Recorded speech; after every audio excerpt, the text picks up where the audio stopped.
ఆమేన్. అలాగే యేసు ప్రభు గురించి రాయబడిన మాటలు. అందరూ యెరూషలేముకు వెళ్ళారు. యేసయ్య చిన్న బాలుడు.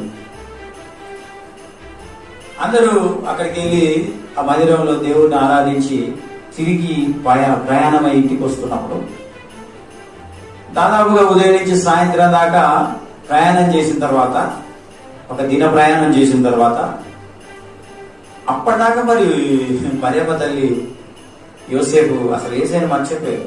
వస్తున్నాడేమో మన బంధువులలో, వాళ్ళు ఎప్పుడు వస్తున్నాడేమో, వీళ్ళు ఎప్పుడు వస్తున్నాడేమో. కనీసంగా బయలుదేరేటప్పుడు కూడా, అంటే ఎప్పుడు మూవ్ ఆన్ అవుతున్నారో అప్పుడైనా కనీసం ఆయన ఉన్నాడా లేడా అని చూసుకోకుండా మూవ్ ఆన్ అయిపోయారు, బయలుదేరి వెళ్ళిపోతున్నారు.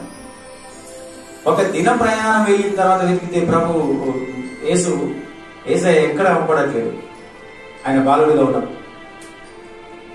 అదే ఇదేంటి, మనం వాళ్ళ దగ్గర వీళ్ళ దగ్గర అనుకున్నాం, లేడు కదా మనకి అని చెప్పి మీరు వెళ్ళండి, మేము మళ్ళీ యెరూషలేముకి వెళ్ళి వస్తాం, గుడి దగ్గరికి వెళ్ళి వస్తామని మళ్ళీ వెళ్ళినప్పుడు పెద్ద పెద్ద వాళ్ళ వెంట, శాస్త్రుల వెంట, పరిశీల వెంట, పెద్ద పెద్ద చదువులు చదువుకున్న వాళ్ళ వెంట కూర్చొని, వాళ్ళ మధ్యలో కూర్చొని మంచిగా సకాలములు పెట్టుకొని ప్రశ్నలు వేస్తున్నాడంటే,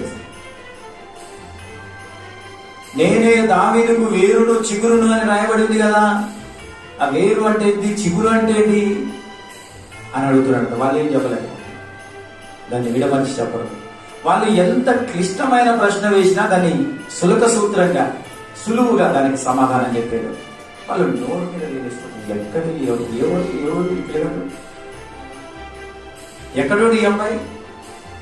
ఒక్కొక్క ప్రశ్న ఇస్తే మనం సమాధానం చెప్పలేకపోతున్నాం. ఒక్కొక్క ప్రశ్నకు ఎలాంటి కష్టతరమైన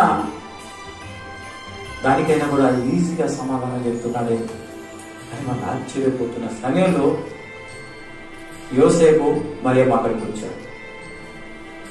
వచ్చి రాగానే యేసు అని పిలిచేటప్పుడు లేదు, పిలవడానికి ఆలోచించారట.